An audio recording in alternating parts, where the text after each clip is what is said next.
Assalamualaikum dan selamat datang kembali di channel ini bareng saya Sul. Dan video kali ini saya akan membahas kedua handphone yang lagi hot banget di awal tahun 2022, yaitu Xperia One dan Xperia 5. Dulu ya saya pernah bilang kalau Xperia 5 itu kurang worth it untuk dibeli karena selisih harga dengan Xperia One itu cukup jauh ya, sekitar 800 sampai 1 jutaan. Nah, di awal tahun 2022 ini harganya tuh udah mendekatin gitu ya, sekitar 150 sampai 200 ribuan untuk perbedaan harganya, dan kondisinya pun sama. Brandnya pun sama, biasa dari SoftBank, Docomo, dan AU.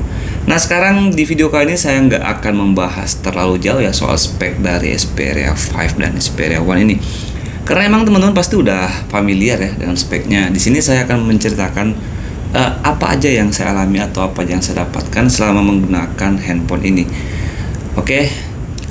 Buat teman-teman yang berbicara soal spek, mungkin skip aja video ini karena di sini saya nggak akan bahas soal spek karena teman-teman pasti sudah hafal banget spek kedua handphone ini. Oke, lanjut nih soal harga. Kita udah bahas tadi, harganya tuh di ini kita bisa dapatkan di 2,7,5 juta sampai 2,8. Dan itu di harga 2,7 sampai 2,9 untuk Xperia 5, dan kondisinya pastinya super like new semua ya dari sellernya. Oke. Dan sekarang kita ke desain kedua handphone ini. Bisa teman-teman lihat dari desain kedua handphone ini tuh bisa dia Xperia One lebih panjang dibandingkan dengan Xperia 5, dan Xperia juga lebih tebal. Xperia One juga lebih tebal dibandingkan dengan Xperia 5. Untuk film genggam sih nggak terlalu jauh kentara ya, cuma memang di Xperia One ini ya seperti ini ya teman-teman, lebih lebar. Nah, susah untuk jempolnya, susah untuk ketemu. Dan kalau diperhatikan lebih lanjut ya, ternyata curve di Xperia One itu terasa lebih curve gitu sedikit dibandingkan dengan Xperia 5. Dan Xperia 5 ini terlihat lebih tebal ya, jadi pas aja gitu untuk digenggam. Untuk penonton kamera sih, menurut saya sih ini cuma pendapat pribadi ya, semua orang bebas sih. Kalau dua-duanya nih saya lihat sih bagus aja. Jadi dari jauh tuh orang udah tahu kalau itu Sony gitu kan. Karena di sini juga ada logo Sony-nya yang besar gitu. Nah, untuk penempatan tombolnya juga terlihat sama persis malah. Ya, tidak ada perbedaan sama sekali. Tapi untuk klikinya itu saya rasa di Xperia 5 ini lebih kliki, nggak tahu ya kenapa ya. Di sini tuh kayak lebih ngerespon dengan baik, bunyi-bunyi gitu. Kalau ini tuh lebih padat gitu Xperia One ini. Oke. Nah, sekarang untuk layarnya ya. Di sini emang layarnya udah berbeda ya, karena untuk Xperia One ini layarnya udah 2K. Layarnya 4K. Kalau dipegang seperti ini sih tidak ada perbedaan yang cukup berarti ya. Berbeda misalnya teman-teman lagi menikmatin konten kayak video dan lain-lain. Secara keseluruhan kedua layar handphone ini udah dibilang bagus. Untuk harganya juga udah top banget sih. Nah, sekarang kita coba lihat di Instagram. Di sini ada konten by Natur yang membahas soal foto alam. Nah, di sini bisa lihat ya. Untuk kecerahannya di sini saya set maksimal aja. 70% aja biar kita bisa lihat ya. Oke, seperti ini hasilnya teman-teman. Kalau saya lihat di sini tuh hampir tidak ada perbedaan ya, tidak ada yang terlalu mencolok gitu antara kedua handphone ini.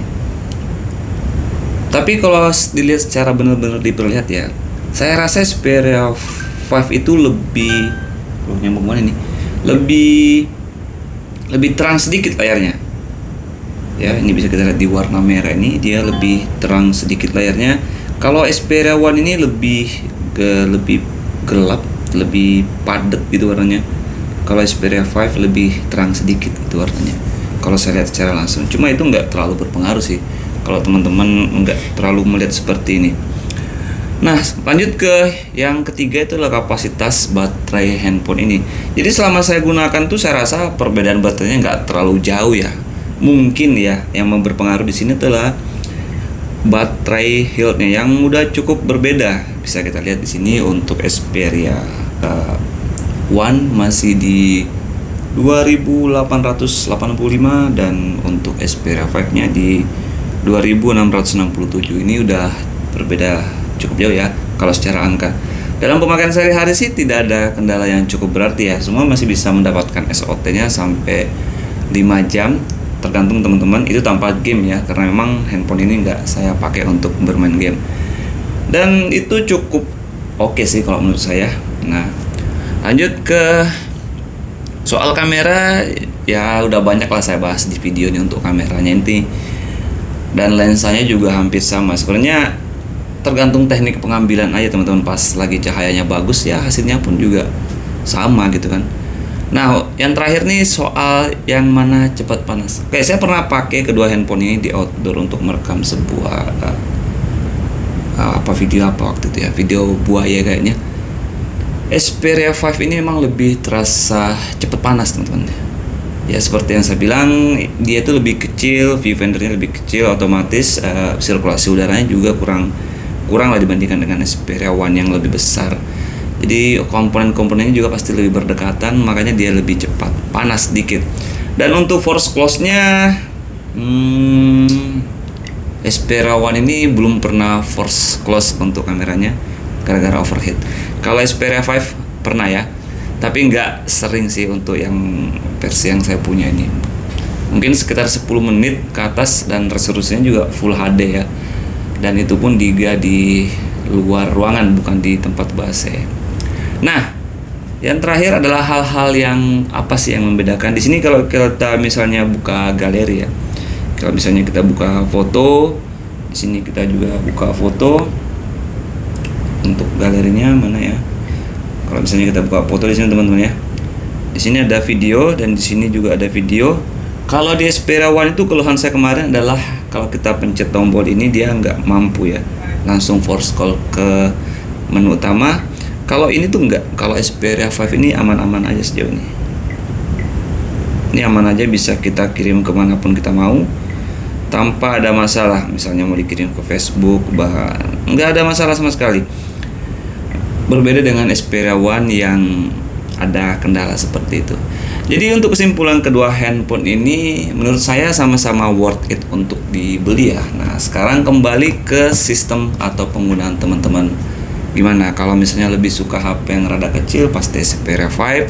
Kalau teman-teman nggak masalah, karena terus terang yang paling enak untuk dimasukkan kantong ya Xperia 5 ini. Kalau Xperia 1 memang lebih panjang sih.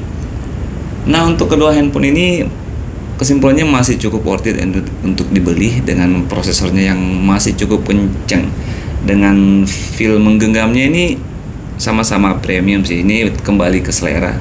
Kalau Xperia 5 ini lebih mengkilo gitu, apalagi yang warna putih ini ya. Oke, sekian dulu video kali ini. Misalnya ada kurang dan lebihnya mungkin bisa dikoreksi di kolom komentar. Semua apa yang saya sampaikan di sini tuh murni pendapat saya pribadi dan tanpa endorsement, dan ini yang saya rasakan setelah menggunakan kedua handphone ini. Mungkin teman-teman nggak sama dengan apa yang saya rasakan ya, maksudnya yang saya dapatkan, karena yang kita review ini adalah unit bekas, dan tuh kondisinya nggak akan sama semua ya. Jadi sekian dulu video kali ini, sampai ketemu di video selanjutnya. Sul di sini dan tetap sehat.